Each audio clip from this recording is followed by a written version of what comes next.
அமெரிக்க அதிபராக ஜனவரி 20ஆம் தேதி ட்ரம்ப் பதவியேற்றார். இந்த நிலையில் அமெரிக்க அதிபராக இருந்த ஜோ பைடன் சரியாக ஆட்சியை விட்டு செல்லும் முன்பு முக்கியமான காரியம் ஒன்றை செய்துவிட்டு சென்றுள்ளார்.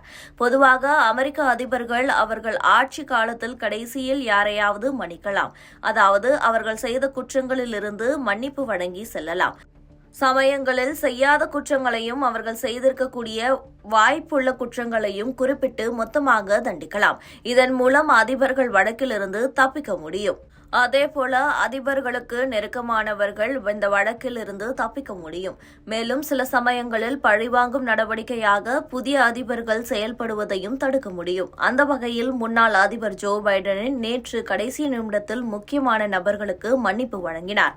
தனது குடும்ப உறுப்பினர்கள் ஜனவரி 6 நடந்த கேபிட்டல் கட்டிட தாக்குதல் விசாரணை குழுவின் உறுப்பினர்கள் இவர்கள்தான் ட்ரம்பிற்கு எதிராக விசாரணை செய்து குற்றவாளி என்றனர். இதனால் ட்ரம்ப் மீது வழக்கு போடப்பட்டது.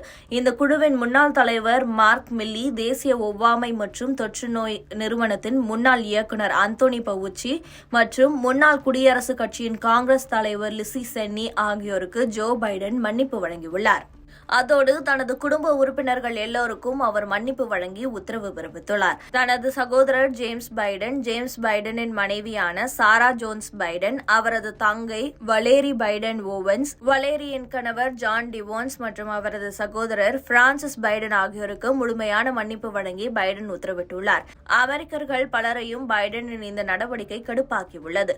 அமெரிக்க நாட்டின் அதிபர் தேர்தலில் வெற்றி பெற்றுள்ள ட்ரம்ப் நேற்று அமெரிக்காவின் 47வது அதிபராக பதவியேற்றார். அமெரிக்க உச்சநீதிமன்ற தலைமை நீதிபதி ஜான் ராபர்ட்ஸ் பதவி பிரமாணம் செய்து வைத்தார். அமெரிக்காவின் பொற்காலம் தொடங்கிவிட்டது. பலம் மிகுந்த, சுதந்திரமான, நம்பிக்கையான தேசத்தை உருவாக்குவதே நோக்கம். எனது ஆட்சி காலத்தில் ஒவ்வொரு நாளிலும் அமெரிக்காவுக்கு முன்னுரிமை அளிக்கப்படும். அமெரிக்கா இதுவரை இல்லாத அளவுக்கு வலிமையான நாடாக சீக்கிரம் மாறும். நான் கொலை தாக்குதலில் இருந்து தப்பித்து வருகிறேன். நான் பிழைப்பதற்கு காரணம் உள்ளது. அமெரிக்காவை மீண்டும் மேலே கொண்டு வர கடவுள் எனக்கு தந்த வாய்ப்பு அது.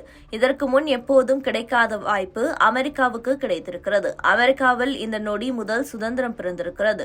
அமெரிக்காவில் சட்டவிரோத குடியேற்றம் உடனடியாக தடுத்து நிறுத்தப்படும் என்று ட்ரம்ப் தனது உரையில் குறிப்பிட்டார். இதே விழாவில் துணை அதிபர் JD வான்ஸும் பதவியேற்றார். முக்கிய உலக வல்லரசுகளுக்கும் இந்தியா உட்பட அமெரிக்காவின் முக்கிய நட்பு நாடுகளுக்கும் அழைப்புகள் சென்றன. இந்திய அரசுக்கு முறையாக அழைப்பு சென்றுள்ளது. மாறாக இந்திய பிரதமர் மோடிக்கு தனிப்பட்ட அழைப்பு போகவில்லை என்று கூறப்படுகிறது. வெளியுறவுத்துறை அமைச்சர் ஜெய்சங்கர் நேற்று நடைபெற்ற நிகழ்ச்சியில் இந்தியா சார்பில் கலந்து கொண்டார்.